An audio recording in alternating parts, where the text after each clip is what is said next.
It's the 69th North Carolina Women's State Amateur. This year, the top amateurs in the state will be testing their skill against the challenges of Ironwood Country Club, a Lee Trevino signature golf course. Today's coverage will be called on the par 4 18th hole by John Daly and Jim Mantell.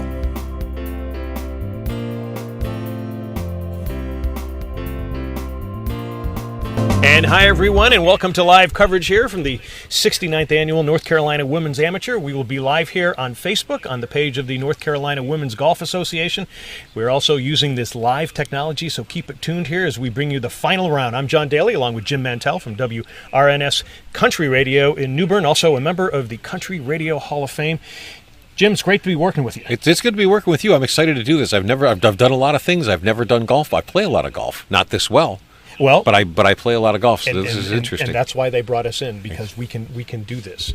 Hot day today. This is really hot weather. 98 degrees. We're talking about a heat index of 103. It is, but they're riding in carts, so that's a lot easier if they had to carry their bags, push their bags, or walk. It's just not nearly as taxing, as you probably know, and you're in the shade a little bit being in the cart, so you have that. And when it's hot, the ball carries a little bit further, so that may help them as well. Yeah. But the golf is really good and really exciting. It really has. We've got an update for you. Rachel Kuehn is at 10 under at the turn. That means she's 3 under for today. Abby Hartzell is now at 7 under, so she's 1 under for the day. So right now, Rachel has a 3-stroke lead after coming in with only a 1-stroke lead. Rachel Mast is in 3rd. She's even. She's at -3. There's still a lot of people at even though there are birdies to be had out there. There are birdies to be had, and we've been watching some play on 18 before we went live here, and there's a lot of. It's a tough pin place. It's a back right pin placement, but it is reachable, and we've seen some shots come in there within 5-6 feet. I haven't been up to look at the putt. I haven't seen anybody make the birdie putt.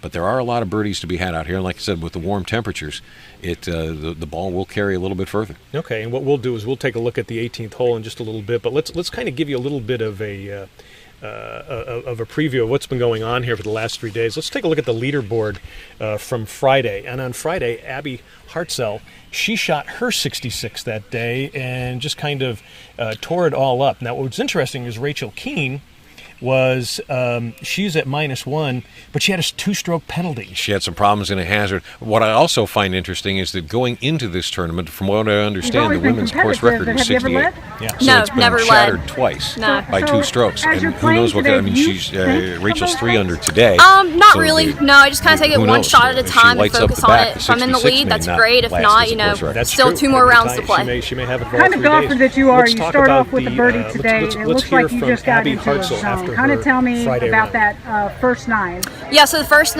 hole, I missed the green from like 60 yards, and I made a putt off the green for birdie, and that kind of really helped the momentum. And I made a really long putt on the par 5, number 4, and then I holed out from 85 yards for an eagle, and that just really set the tone for the day. Yeah, so when you get into that and the rhythm's good, now I see on the back, I mean, God, what a round. Yeah. 3 under on the back. Yeah, I mean, just kind of keeping it consistent, just staying calm, not getting anxious or, worrying about how I'm playing. Just made a dumb bogey on 17 and just finished with the par.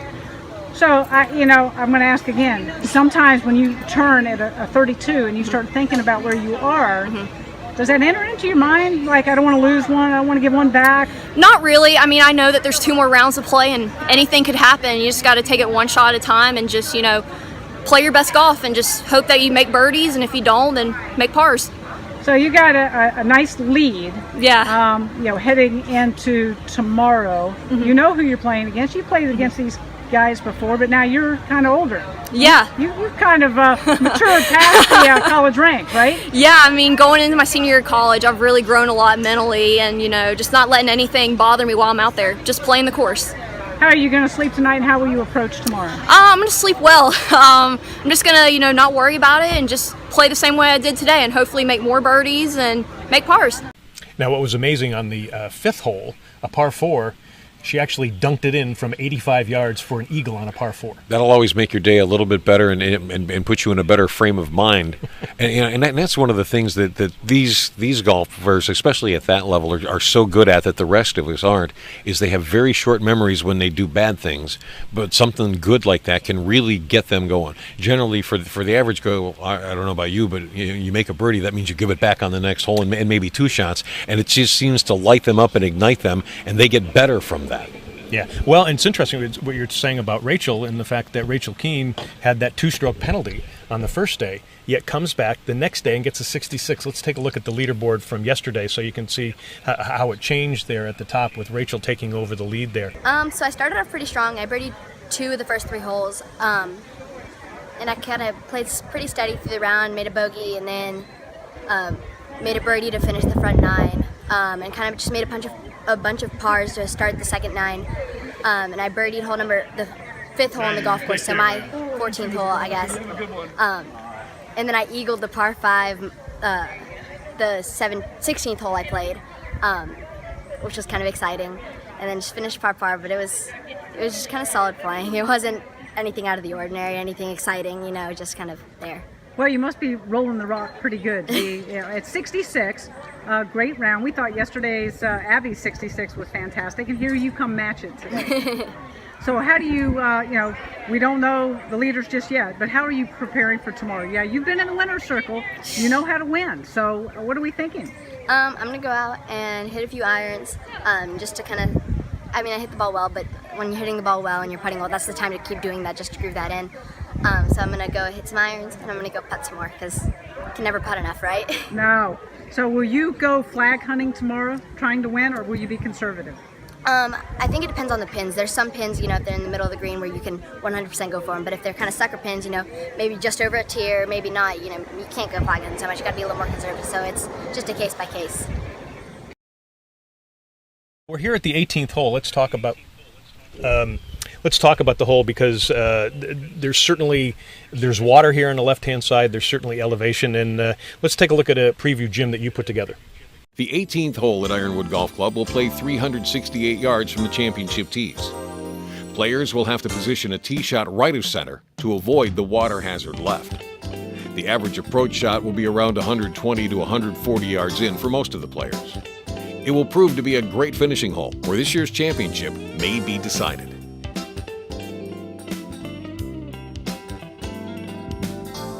It's playing about 380, and there is water on the left, so it should be a 140-yard shot or so in from maybe a little bit longer than that.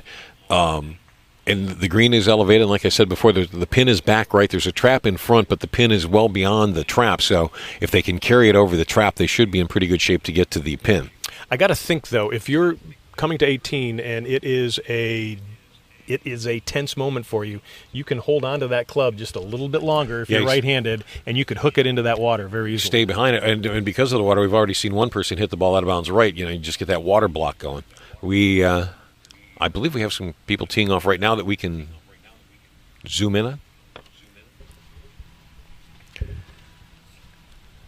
Here's the next golfer on the tee. That looks like it's a little bit right, maybe drawing back towards the middle just a little. Yep. Right dead center in the fairway. So the 3 balls are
color coding their outfits with our notes here so that we get you the correct person and the correct shot. Grace is going to ECU and came in first in the 2014 Junior Championship in North Carolina. Maddie came in first at the College Kiowa Island in February, and she is going to UNC Pembroke. And Ashley won the Carolina Women's Amateur in May of 2016 at Pawleys Island at the reserve course, and she just graduated from Winthrop in this couple months ago. So all of them of that college age where they can still make a full turn, hit the ball a ton. You get into the groups ahead of that, the turns get a little bit shorter, the backswings are a little bit shorter, and the groans are a little louder.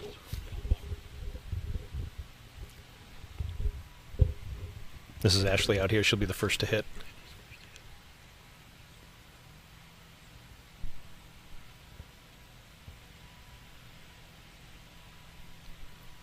Everybody kind of clears out to give her away.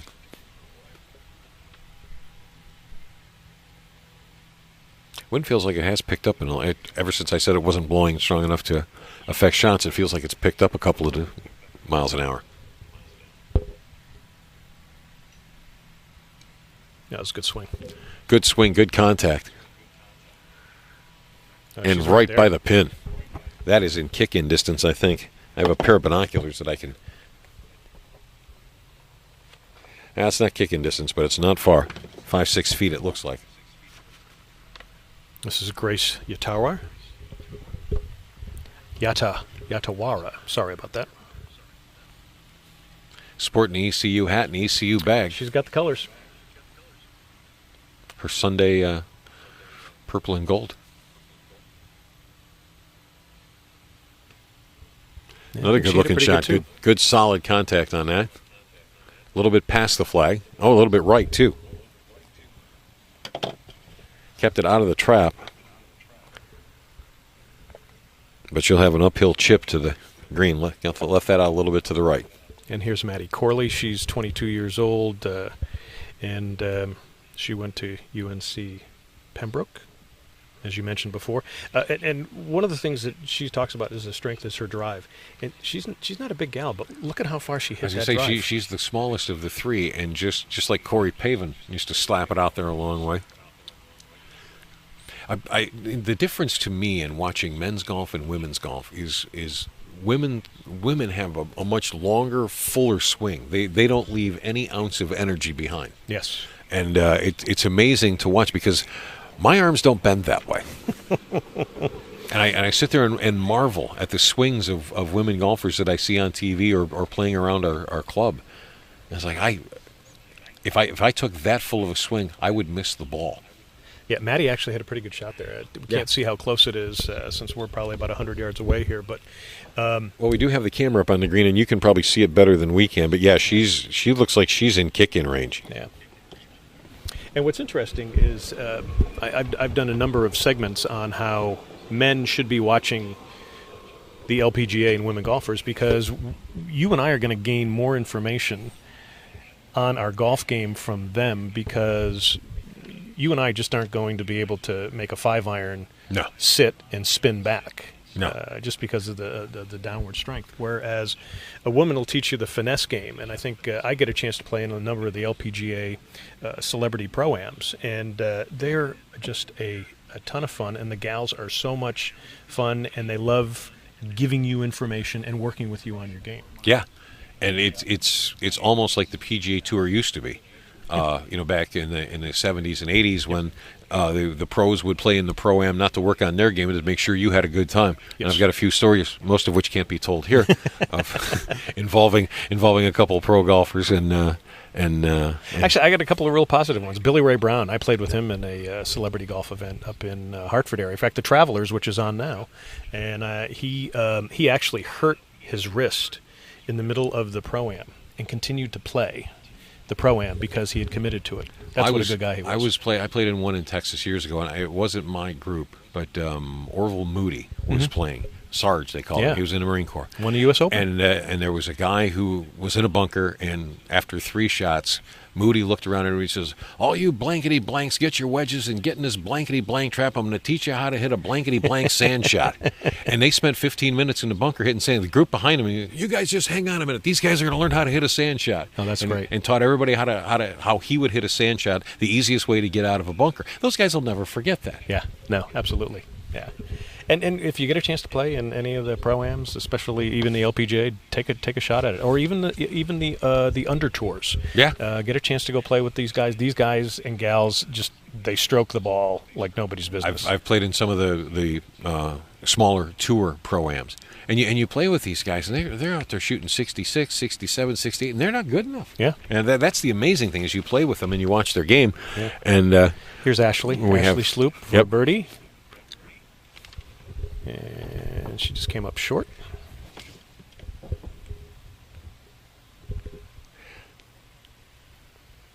Where the pin is must be a tricky spot on the green because we've seen a lot of people miss. Even a couple of 2 and 3 footers I've seen missed. Yeah. Maddie Corley now. This is for her birdie.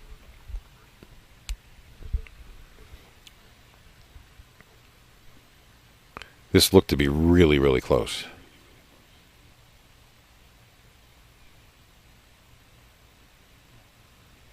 And she got it. Nice. That was a good 12-footer, I would say. Now, we should say that this is the 18th hole here, and this group will go on and to play the first hole. They actually started. There was a staggered start here. Everybody shotgun today at 8:30, I believe it was.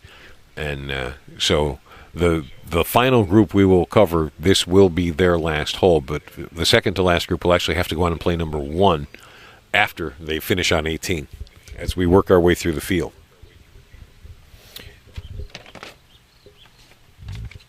We should also talk about the North Carolina Women's Golf Association as well. It's this is the 69th. Oh, she made that. So that was for par because she had to chip up because she was right of the green. So she made a par. That's a nice par from there. That's not an easy chip. So they've been around since 1950. This is the 69th version of this tournament, and it's great for women. You know, you have a lot of women who end up playing golf. They probably just play as amateurs and go on and have regular careers. But we would suggest to anybody, no matter whether you're in the state of North Carolina or you're in another state, go take a look at the Golf Association, the Women's Golf Association, and go and take a look and see what they offer, because they have different programs there. Young gals getting involved at a young age. I remember my friend Jenny Shashiraporn, who was a runner-up in the U.S. Open in 1998, and Jenny went to Duke. Jenny became a good friend, played in a couple of celebrity golf events with her, and she almost had immortality. She almost won one of the greatest U.S. Opens. She lost to Surrey Pak, but then Jenny went on to play golf and then realized she wasn't her dream anymore. Right. But she's now a critical care nurse in Richmond, Virginia. She went and got her nursing degree after Good for her. So it's when you look at golf and what golf can do for young people to help them find structure, to help them to get focused on. The other thing is golf opens up a lot of doors. If you're in the business world, it's just a place where you can go and you can get to know someone really quick. And when you spend 4 hours or so, or if you only play 9, you get to know them, and it's a relationship that is it's formed, and you now know them, they know you, and it opens up a lot of doors in the business world. And it's changed a lot, and that's for the good, because it used to be a men's thing, and the men would go out and play golf, and if you were a woman, it's like, oh, a woman golfer, and that's changed so much now to where, look, anytime I'm playing in an event with where we have to put a team together, I want at least one woman on my team, and I'll especially for a scramble, and I'll take 2. I'm glad that changed, because I have 2 daughters and one of them plays golf, and it opens up a lot of doors. and get you into relationships with people that can open doors and further your career. And you hear a lot of talk about the fact that they think golf might be dying because a lot of the millennials are not interested in it. It takes too much time. It's expensive for a lot of people. Yet at the same time, too, you can see golf trying their best to open it up. We're beginning to see, 9-hole tournaments at night so people can play. We're beginning to see things like Top Golf. Top Golf is just amazing, fabulous, and it's so much fun. And you don't have to know anything about golf. It's just like bowling with golf. You see people bowling all the time that don't know how to bowl. But Top Golf is one of the best things to come along for golf. And you're right, golf is too hard and it does take too long. And Jack Nicklaus has been saying that for years, and he also says we're building courses for the wrong people, which is true. Yeah. Make the hole bigger, Yep. and make the course shorter, and fairways wider, and go out and play 9 holes. Yeah.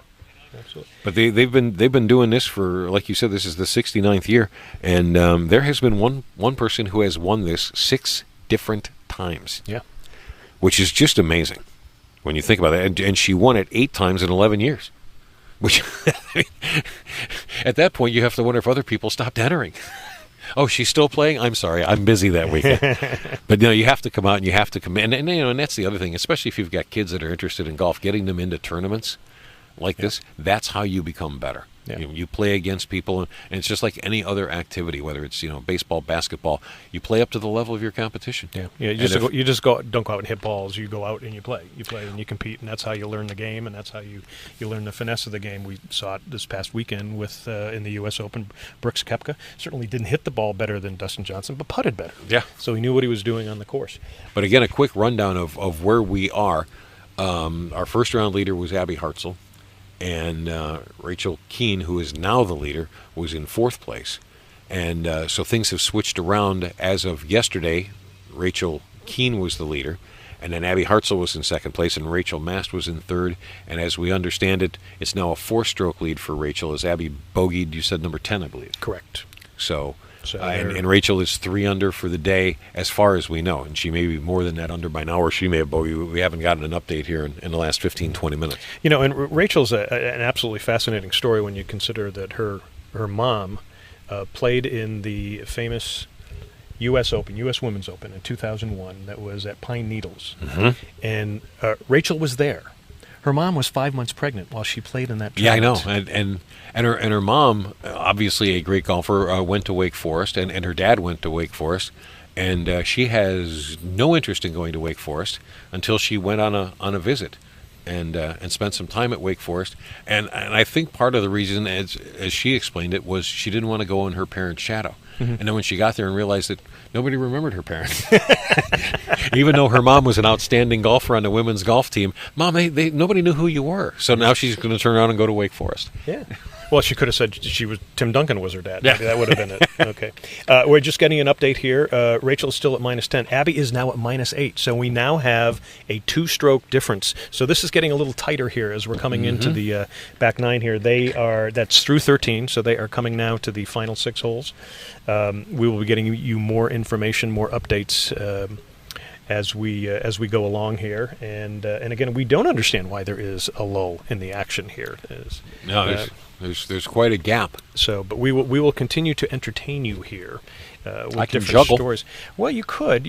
I can tell the story because I think one of the great things is right now what's going on, and people after watching this will probably go to watch the Travelers golf tournament. Mm-hmm. I actually watched was part of the. We're going to do the 18th hole preview. Let's do a preview of the 18th hole while no one is here on the course. And Jim, you did this, so let's take a look at this and see what the 18th hole portends. The 18th hole at Ironwood Golf Club will play 368 yards from the championship tees. Players will have to position a tee shot right of center to avoid the water hazard left. The average approach shot will be around 120 to 140 yards in for most of the players. It will prove to be a great finishing hole where this year's championship may be decided.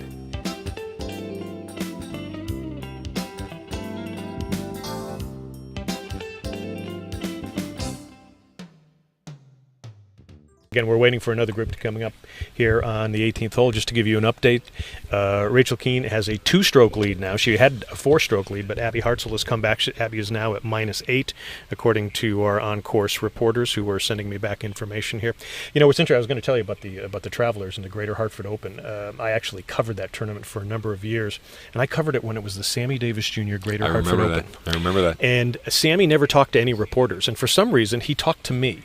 He knew I had some connections there because I was born and raised there, so he ended up talking to me. So on a Monday of the actual event, he talked to me, did a little preview for the tournament. The next day, I've got to go back and find another story.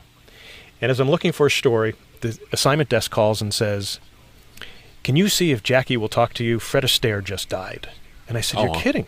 So I call up, and sure enough, Sammy does an interview with me. And I do this great piece of sound bites with Sammy and then putting Fred Astaire over the top of it. Everybody loved it, went nuts. Next day I go back, okay, I got to find another, because it's Wednesday of the day before the the GA show tournament. week, yeah. So I still got to find another story. And I'm going over to look. Of course, the assignment desk calls and says, "Hey, can you go talk to Sammy again? Jackie Gleason just died." Oh, jeez.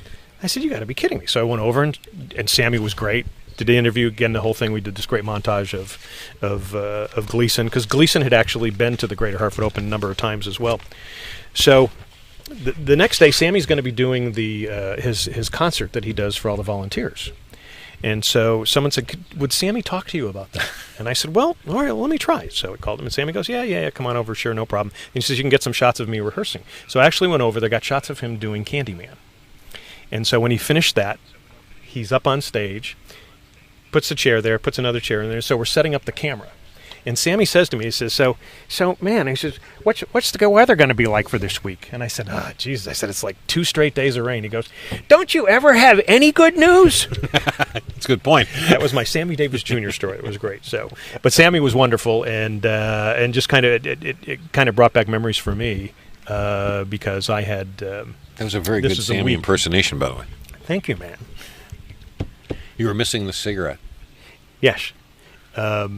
But anyway, the Travelers is going on this week. It used to be the former Greater Hartford Open. So just to let you know, I'm John Daly along with Jim Mantell. We're live here at the Ironwood Country Club in Greenville, North Carolina. We're covering the 69th Annual North Carolina Women's Amateur. We are live on Facebook, on the Facebook page of the North Carolina Women's Golf Association. And we can tell you right now that Rachel Kuehn has a 2-stroke lead. She is -10, and Abby Hartzell is -8. Abby has come back. She was down 4.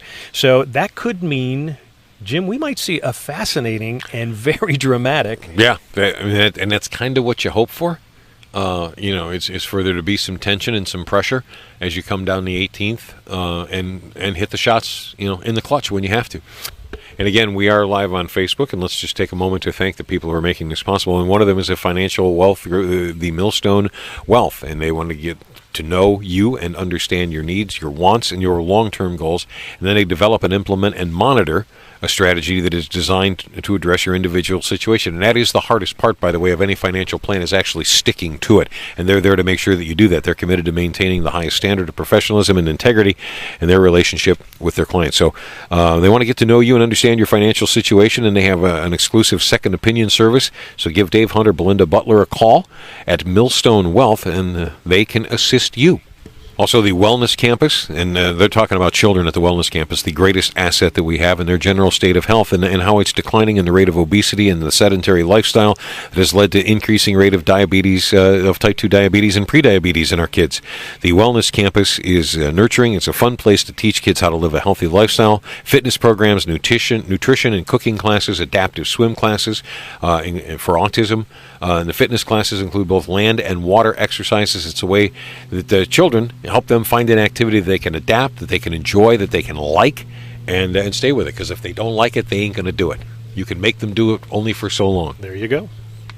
And then lastly, we have Eastern Radiologists. Done a lot of work with them over the years. Their breast imaging center, comprehensive imaging services, screening, mammography, breast ultrasound, breast MRI, biopsy, and it's all in one convenient place. Experience, accuracy in interpreting 3D mammography. Eastern Radiologists pride themselves on having the most advanced technologies and the Hologic affirmed 3D breast biopsy system, because that matters. Eastern Radiologists of Greenville. And we thank them for making this all possible. And we do have on the tee Jessica Spicer. She is from Mesa Hills. She's actually our defending champ. She won last year. She came into this round 2 over par, tied for 7th. She had a 74. She was even after the first round. She had 1 birdie, 1 bogey, played very, very steady golf. And it probably is because she was a synchronized ice skater for 9 years. How do you do that? Have you ever done that? No. You look like a synchronized ice skater. I was a skier. I was not a skater. I would just have to think that she chose this because golf shoes have to be more comfortable than ice skates. You would think. And the last was Madison Isaacson. She's 19. And all of these girls have broken or shot 70 or better. Madison is going to UNCW, and she came in first at the Donald Ross Jr. at Pinehurst in a while back. 19 years old. Yeah. And I believe she is from Pinehurst. So here they come making their way up the fairway now. And again, I don't think Alexis is going to be very happy with her lie. Nope. She will be able to pick it clean and put a lot of spin on the ball, though.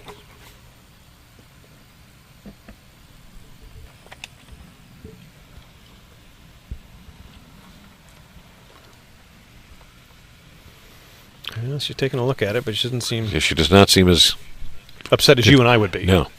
But it's probably because she's better at making solid contact.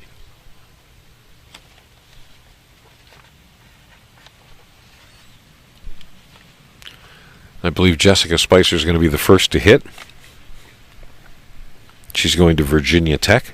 And again, her twin sister is also in this tournament here, and you'll be seeing her in a couple of holes. That's Sarah Spicer.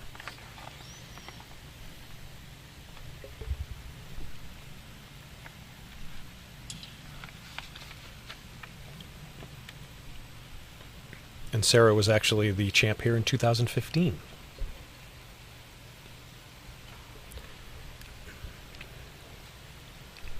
And again, it's an uphill shot to the green. The green is elevated. The pin is back right today.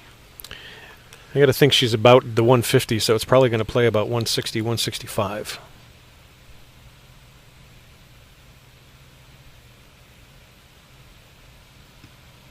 A little heavy, maybe. It's on a good line.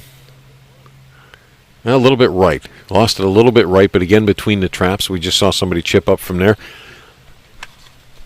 It's not going to be an easy chip. This is Madison. And again, she says the strength of her game is her putting. So let's see if her irons can help with that.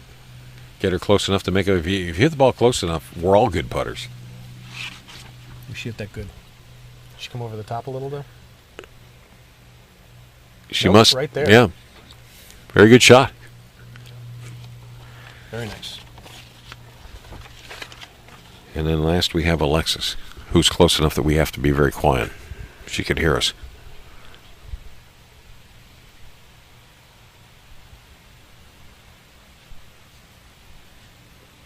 You can see on your screen that that lie is not the best.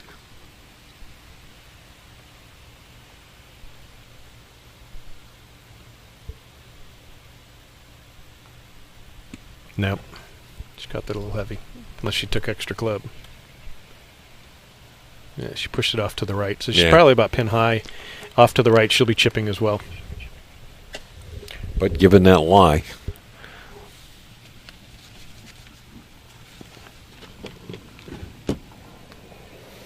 so that is our fourth to the last group that is coming through. We're waiting to see who's coming up in the last one. I'm looking at the green through binoculars. We do have the 18th hole preview. Okay, we do have the preview of the 18th hole. This is what the golfers will be looking at. The 18th hole at Ironwood Golf Club will play 368 yards from the championship tees. Players will have to position a tee shot right of center to avoid the water hazard left. The average approach shot will be around 120 to 140 yards in for most of the players. It will prove to be a great finishing hole where this year's championship may be decided.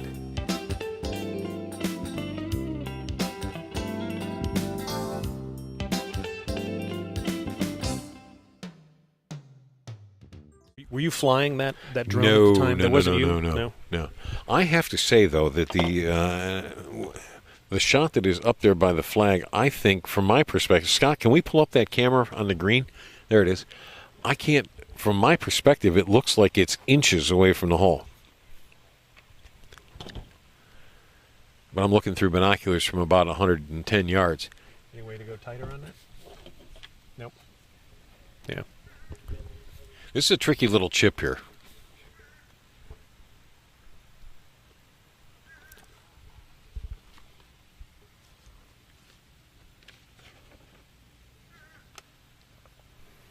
Looks like she's playing it off her front foot. Gonna try to get it up in the air a bit. Jessica Spikers are gonna. She got a little past it. Yeah, a little. You never know how it's going to come out. This is going to be an even trickier shot because she's right above the bunker. So she's going to. One foot's going to be. Her back foot's going to be a lot lower than her right foot unless she stays up on top of the hill and plays it off of her back foot.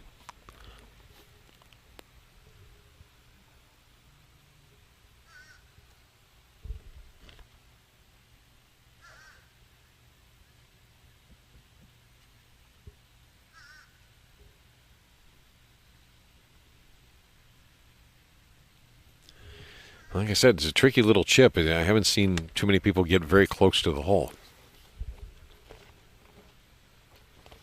All right, I got some updates. Abby Hartzell just chipped in for a birdie on 15. Rachel Kuehn makes a bogey 5. We're tied at -10 with 3 holes left. Wow. The par 5 16th, reachable by both players, is coming up. So we are all tied here going into the final 3 holes.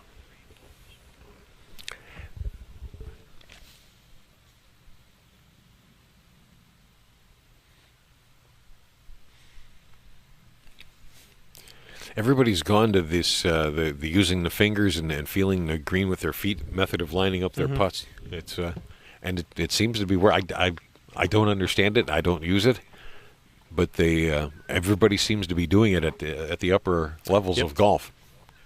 Yeah, they kind of stand over the line and then close their eyes. I putt like that a lot too. Ooh. Just missed it. Need a little more energy. All right, so that would be a par. No, that would be a bogey for Alexis, right? Mm-hmm. Because she had to chip up.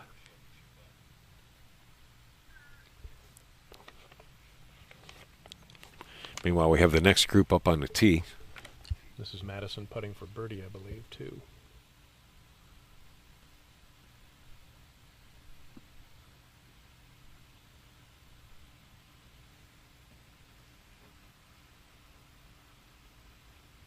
She missed it. Now, that was a lot longer than I thought, too. From where I was looking, the ball was right behind the pin. I thought it was a matter of inches. Makes a par nonetheless.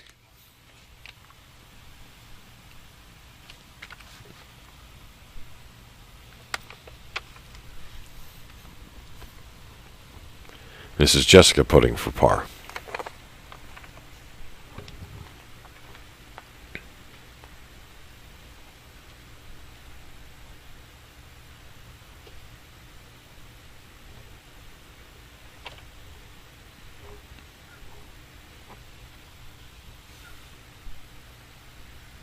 And she made it.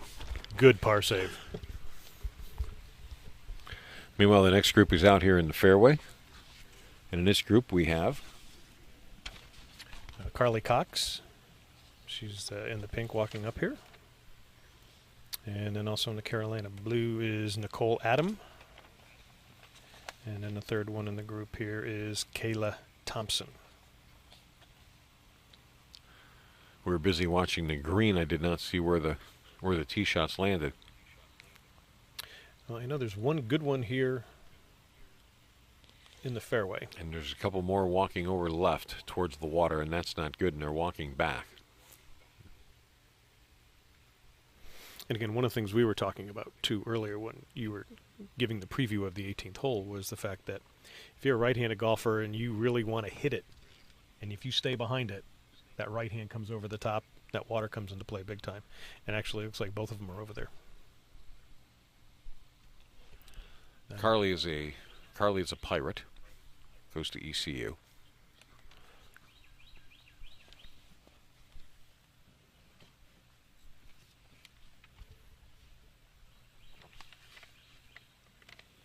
Looks like Nicole will be the first to hit. Looks like they both went in, so they're both taking a drop.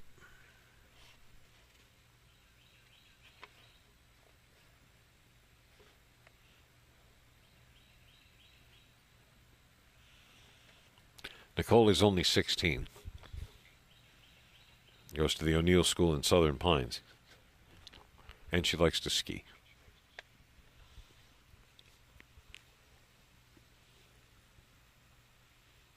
So she's taken her drop.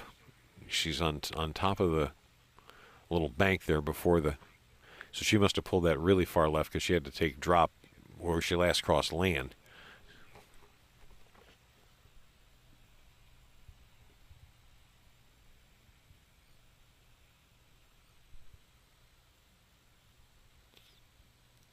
So she's got to be 185, 190 maybe.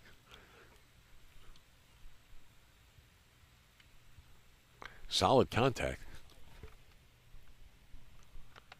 Right at the flag, a little past, a little right. A little right. I don't know if So she she'll went have into the the- bunker or not. She stayed out of the bunker, I think, but she's going to have the same chip that we just watched everybody else struggle with. Next is Kayla Thompson. Also having to take a drop. She's got a little tree in front of her, but I think she can stay left of that.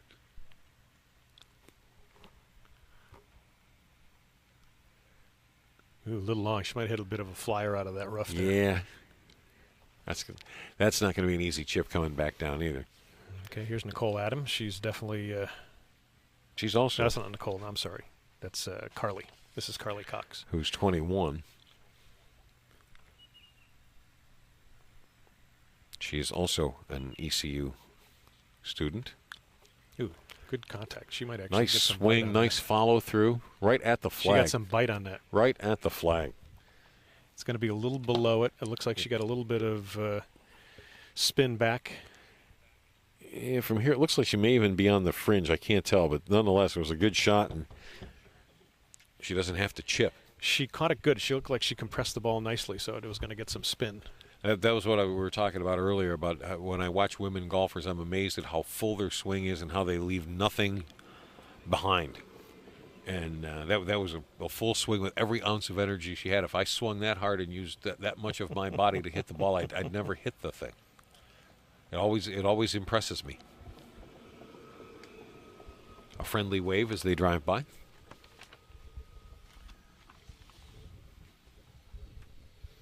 Well, we're still waiting for the next group. And again, there is a lull. They were saying I that think there I was a see them lost driving ball. over to the tee right now, to the 17th tee. So they'll be, or driving up to the 17th green, I'm sorry. So they'll be putting out. And again, we are time. We have, at one point we had a 4-stroke lead. Rachel Kuehn had a 4-stroke lead, and that has been narrowed to where they are now tied. They're now tied. They're going on to the 16th hole. And nobody else is close. It's just those two. So this is really a two-man match. There is Two-woman match. Two-woman match that is going for. Thank you for that. And it's more of a battle for third place.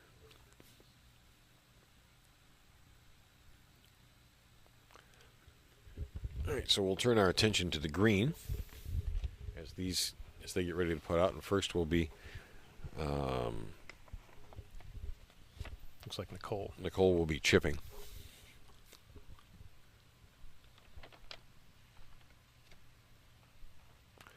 And again, everybody that we've watched make this chip has come up short, except for one person who went rather far by, but did make the putt coming back.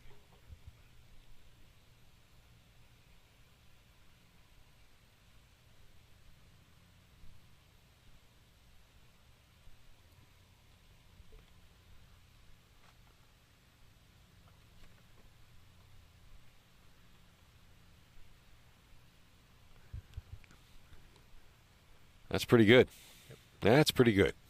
I think she'll be able to knock that in for par.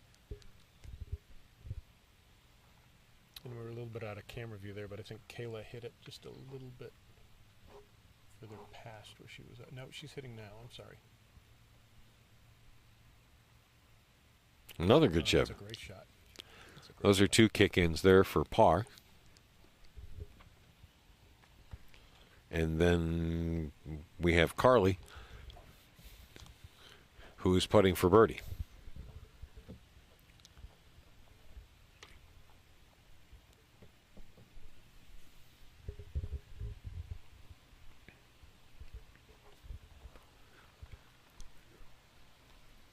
Carly Cox going through her pre-putt routine, getting it lined up, getting the line.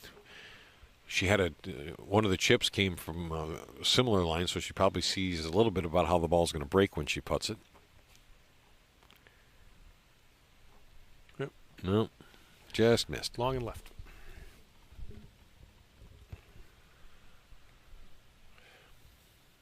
And long enough that she's going to mark it rather than tap it in. It seems to be the tendency is to miss it low and left. Nicole now trying to tap in here for par. Should be a good par. I'm sorry, it would be a bogey because she was in the water. She had to take a drop. So that's not a par. My mistake.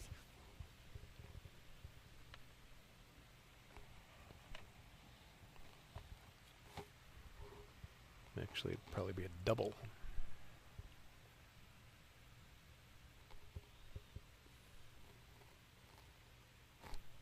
This is a par putt, and she makes par. She was not in the water.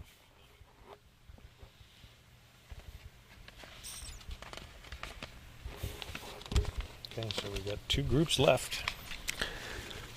And it's getting very, very interesting. And again, we at one point, Rachel Kuehn had a 4-shot lead over Abby Hartzell, and now that has been reduced to a tie. And we're waiting to hear what happens on 16, and then they'll come to the par 3 17th, and then it'll all be decided.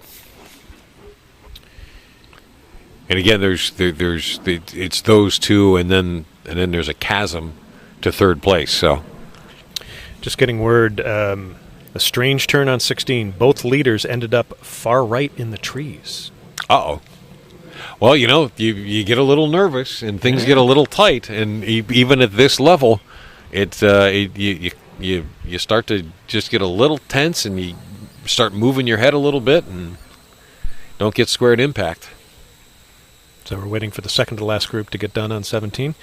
Just to refresh you, this is John Daly along with Jim Mantell. We are live here at the Ironwood Country Club in Greenville, North Carolina, and we are covering the 69th Annual North Carolina Women's Amateur. We are live on Facebook, on the Facebook page of the North Carolina Women's Golf Association. We appreciate you being with us and sticking with us, even though there's a little bit of a lull in the activity here. We're trying to fill you in as much as we can on everything that is happening here. But this is going to be an exciting finish. And this is being done through LCA advertising, and this is something that you can, obviously this is pushing the scope of what we're doing, trying to cover a golf tournament. But if you have an event coming up for your company, for your business, this is something, if you are trying to do some sort of an awards presentation or a presentation across many levels of your company in different parts of the country, this is something that can be incorporated and you can take advantage of having a fully produced Facebook Live event, so that you don't have to pay the transportation costs for everybody to come to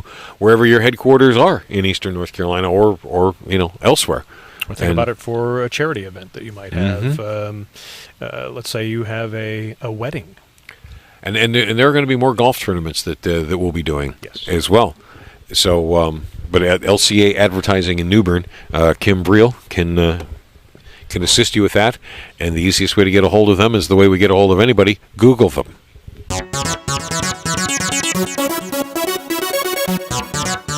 Live streaming is here, and it's available for a fraction of the broadcast price. LCA's live capabilities allows you to stream your message, ceremony, or event live to thousands. LCA can manage multiple devices, including HD broadcast. This technology is great for streaming services where space, travel, or invitations are limited, such as a wedding ceremony or a funeral for a loved one that friends and family can't travel to attend. Outside events, inside services, talk show scenarios, and coming soon, live coverage of sporting events. Want to know more? Let's go live and let everyone know what you're up to.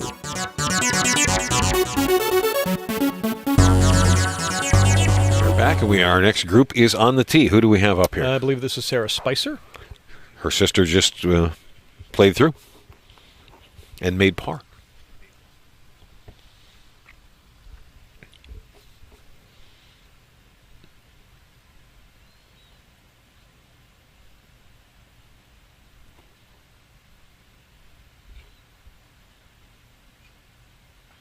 She's coming up the right side. Looks to be in good shape. I don't think she hit it.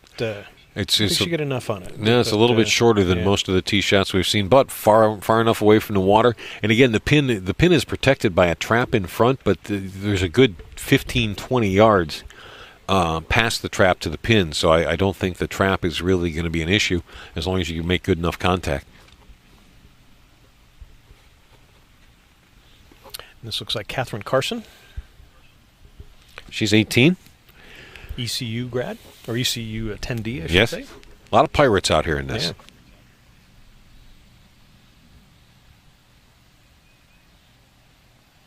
She hit that good little flaring off to the right, but she should be in the fairway. I think she'll catch plenty of fairway. Yeah. Again, not as far as a lot of the drives that we've seen out of the groups, but you don't have to hit it far. You just have to keep it in play.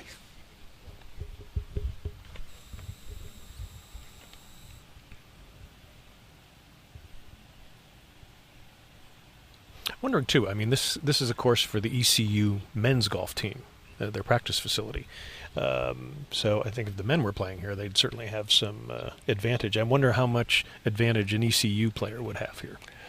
You know, you wonder about that, but then you look at some of the tour events that happen at courses that are home courses for different guys, and that was right. Oh no, it wasn't. No, she crushed it. Okay, I saw it going to the right side, and then I lost it. I thought, it may go into the trees. No, she hammered that. It's not the farthest drive we've seen, but it's out there. Now, that may have been Catherine Carson. I may have mixed that up based on our description. And again, we are a good 240, 250 yards away from the tee box.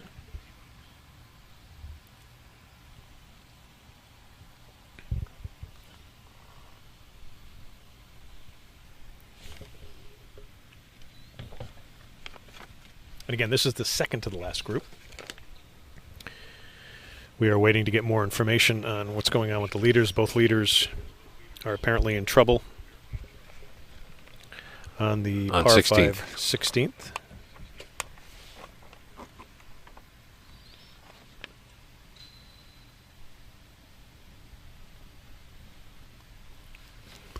That is Catherine Carson in the yellow, sizing up her tee shot, which should be about 125, 130 yards, I would gather. She's from Mooresville. She's shot a 73-72 coming in there, so she's one over after the second round. She was the freshman of the year in the American Athletic Conference for ECU. And it looks like Katie Kirk is eyeing up her shot right now before she goes and picks up her club. And the third member of this group is Sarah Spicer, who brought her rangefinder and her clubs out to the fairway, sizing up the wind, trying to figure out how far uphill it is. I don't know, and maybe you do. Are you allowed to use? Obviously, they're allowed to use rangefinders. Mm-hmm. Are you allowed to use them with the elevation, or do you have to turn that off? I'm not certain about that. I think it is just the. Because in eastern North Carolina, there's not a lot of elevation on golf courses. I mean, there's just not a lot of hills this close to the shore. But still, it's a probably 10, 12 foot. That's almost, I would say, a club difference. Wouldn't Yeah, I would say it's a club, and you get some wind that you have to factor in. So I've got to think she's hitting from about 170, 180. But it's not like you're playing in Asheville where No. you've got a lot of big elevation changes.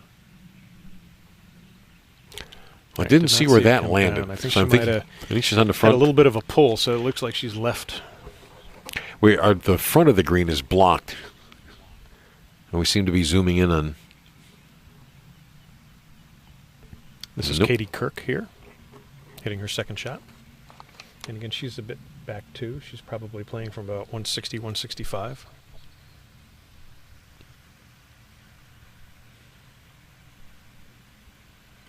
Good contact. Looks like it's a little left. She came off the top a little bit too. Yep. Maybe a little bit to the left there. Which it'll have a tendency to do when that ball hits that green. It does roll that way in the direction of the water. Catherine Carson will hit last. Won the CGA North Carolina Junior Girls Championship.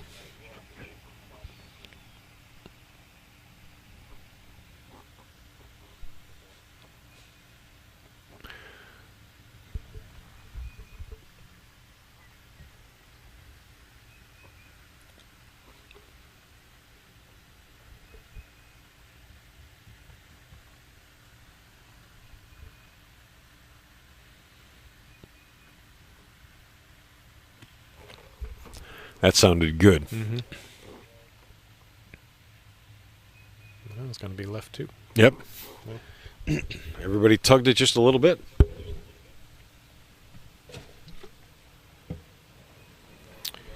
All right, got an update. Abby punched out, but she hit a tree and stayed in the rough. She hit her third shot into the pond, made a double bogey 7. Ooh. Rachel punched out and pitched to the green, made par 5. So Rachel Kuehn is now a 2-stroke. minus 10. Abby is at minus 8. Mm. Abby Hartzell at minus 8. So we have a switch there. They're now playing the par 3 17th.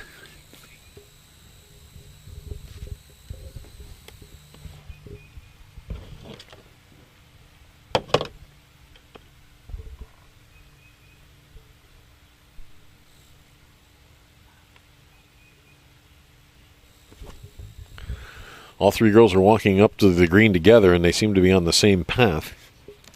We should also explain there is a tree in our way. We asked if they would cut it down for us, and they said no, which I thought was pretty. Now, at some point, Jim, we're going to be able to actually use this technology and follow groups all the way. Oh yeah, when you think about how far golf coverage on TV has come, and how far wireless technology has come, I can foresee the day in the not too distant future where, just think of all the things you can do at home. Your refrigerator will now tell you when you need food. Yes. While you're at the store, you can look in your refrigerator and see what you need. So it won't be long until we'll be able to do full round coverage on an event like this. Yes. And I guarantee you we will do it soon. And the beauty of it is, if you want to watch it, you can tune in for free, and if you don't, then you don't have to have cable or an antenna or anything like that. You just need the internet or a phone that runs on data, and it's really amazing technology. And it looks I can't tell if they're putting or chipping. No, there's looks like there's one off the green. And there are 2 just on the green. But it looks like it's going to be lengthy chips or putts.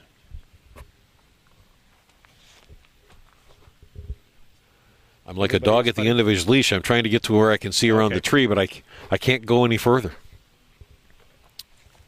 Well, we've kept you on a leash for a good reason, Jim. So I'm just able. This is Catherine Carson. So I think she is just off. Yeah, she's putting, but she is putting.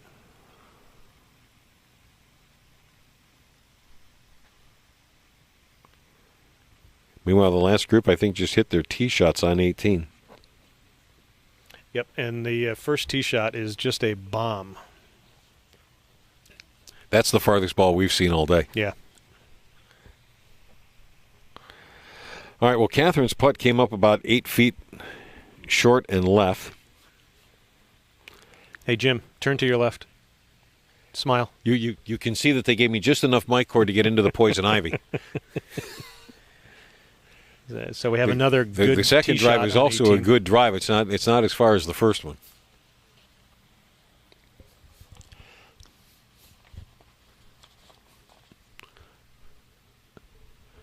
All right, the next girl is getting ready to putt.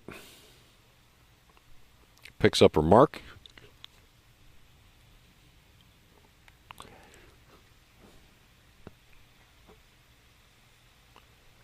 And the third tee shot is on the way from the last group. Which is even further.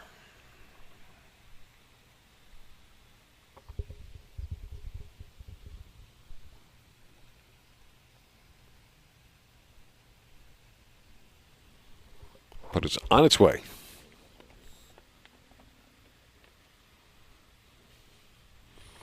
Comes up a little bit short. We have 3 great drives from the last group. Yes.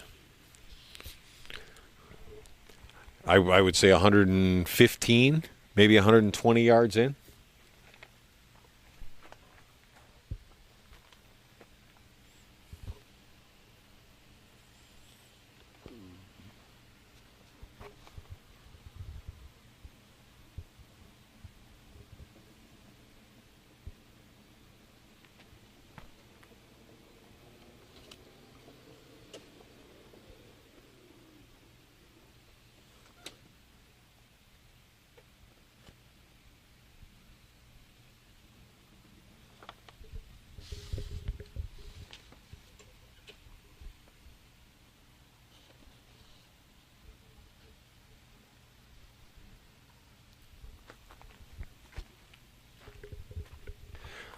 All right, all 3 are getting ready to make their second putts. All are putting for par.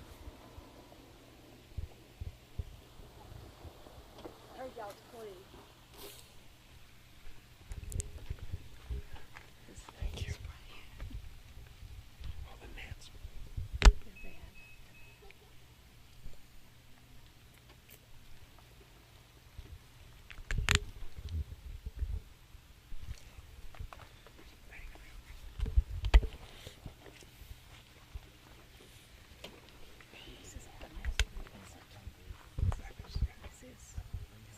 And again, this is our last group that's in the fairway as we wait for the group on the green to finish up. The group on the green will then go and play hole number 1. That'll be their final hole. Well, she drained that putt pretty easily. And that was Catherine Carson. That was for a par. This putt obviously a little bit shorter, a little bit closer. Got a good line.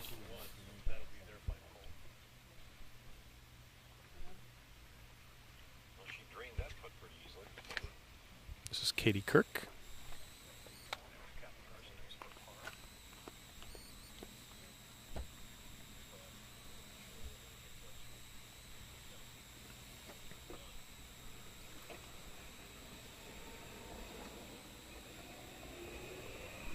Made that one. Walked that one in. All right, so the last group now is in the fairway. And we have a 2-stroke lead. Abby Hartzell's going to hit first, from what we understand. She is 2 strokes down.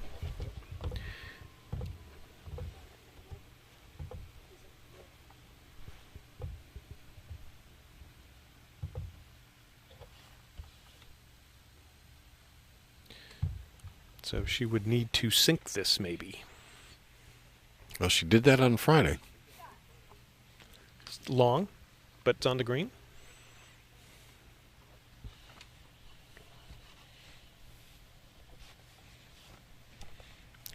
And then Rachel Mast and Rachel Kuehn. I believe Rachel Kuehn will hit next. She has the 2-stroke lead.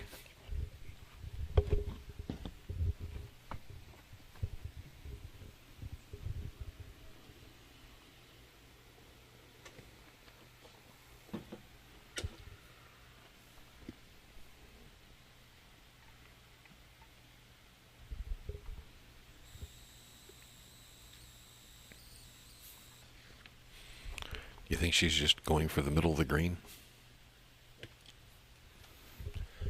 She I hit doubt fairly she's good, maybe a little heavy. Nope, that's right there. It's right below the green. It's I'd say below the pin. Yeah, that's right there. I would have thought she would have just named middle of the green, 2-putt and go home. But she went after the flag. Looks like Rachel Kuehn can coast in. And then Rachel Mast is last to play. And she actually hit the longest drive by about 2-3 yards.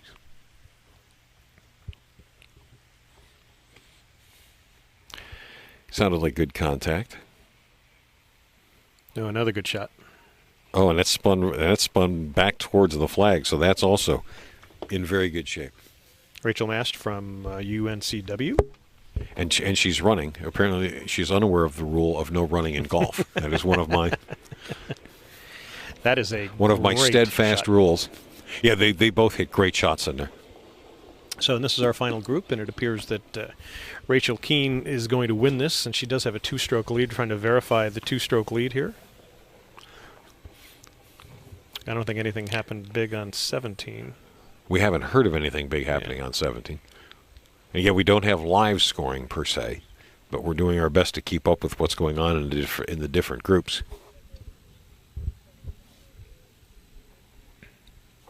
And this is their last hole. Again, everybody shotgunned at 8:30, so they all started at the same time on different holes. So a lot of groups are finishing up at roughly the same time, but this is their last hole because they were the leaders and they started on hole number 1.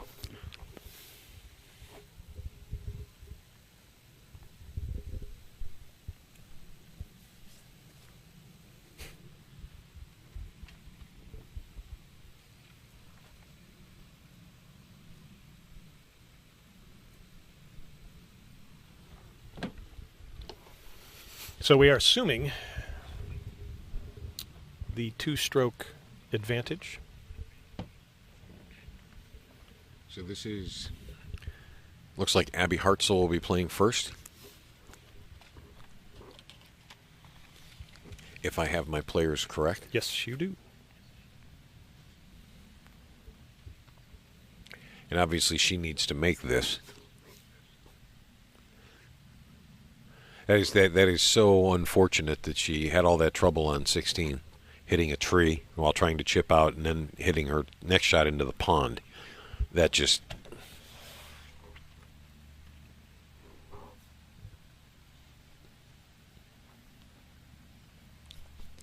All right, this is her.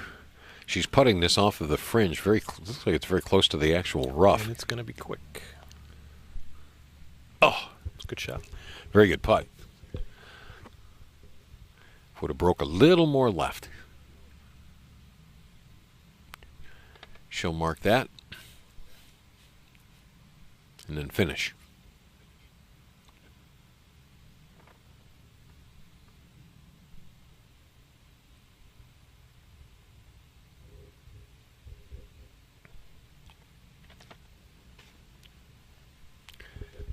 And taps in for a par.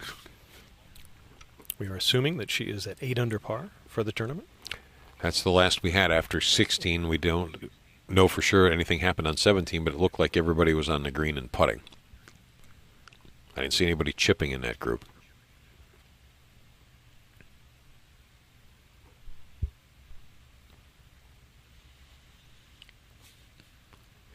This is Rachel Kuehn. And this could be the putt that seals it. She probably has 2 or 3 putts to seal it. So,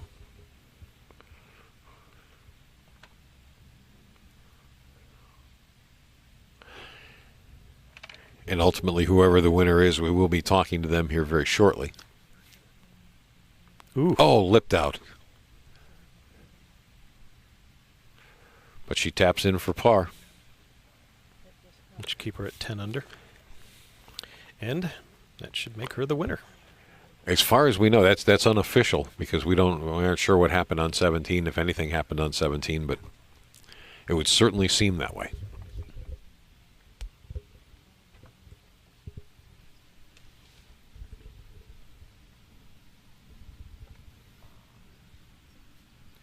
And Rachel Mast. I think this is a relatively short putt, although it's a tough putt from there. A lot of people have missed this putt coming from this side. Oof, Like lipped out just again. lipped out again. That's a very tough putt. It does not break as much as they think it did, but nonetheless, she taps in for a par 2.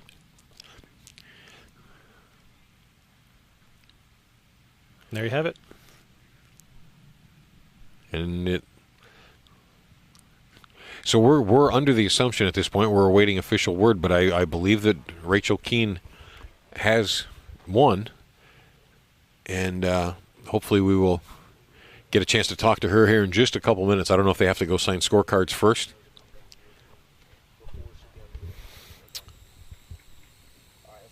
There's the applause there, so we are assuming that that's what happened. She's getting the congratulations, what we can see from the side here. And again, we are live here at Ironwood Country Club in Greenville, North Carolina. And we are covering the 69th annual North Carolina Women's Amateur. We are live on Facebook on the page of the North Carolina Women's Golf Association, and we are assuming that Rachel Kuehn has won the 69th annual North Carolina Women's Amateur. They're pointing her in. Kim said get her before she goes to the clubhouse. Hopefully we can bring her back here and interview her here. Yeah, she's going to come back here. It's just a question of whether she has to go send the scorecard first. All right, cool. All right, she's coming right now. Okay. We will be talking to Rachel in just a moment. Why don't we put her in the middle?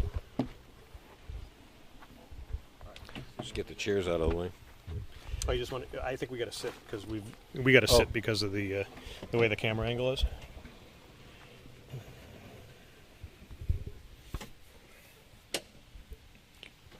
And Rachel's coming over here now. Putting her beverage away first, and her rangefinder. Don't forget the rangefinder. Those are expensive.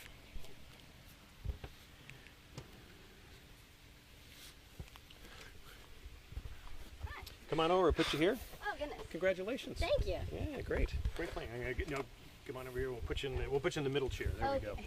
The logistics here aren't good. Go ahead and sit in that chair there, and we're all going to sit down. That's John. I'm Jim. It's nice to meet you. Congratulations. Thank you. You look very calm, cool, and collected.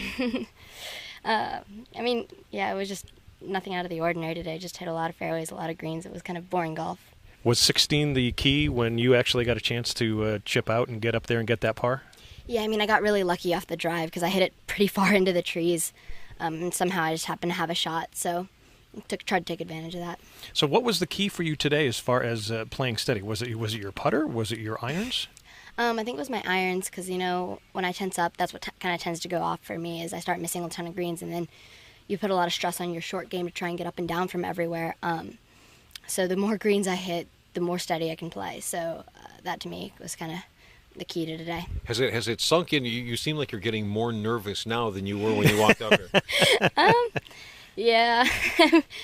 I don't know. I got to ask you this because you are, and I've watched a couple interviews with you, and you seem like you're very laid back, calm, cool, and collected. But to do what you do at the level that you do it, and you're also an outstanding tennis player, you have to be very competitive, and you have to have the fire burning inside. How do you, are you as calm on the inside as you appear on the outside, or are you a mess?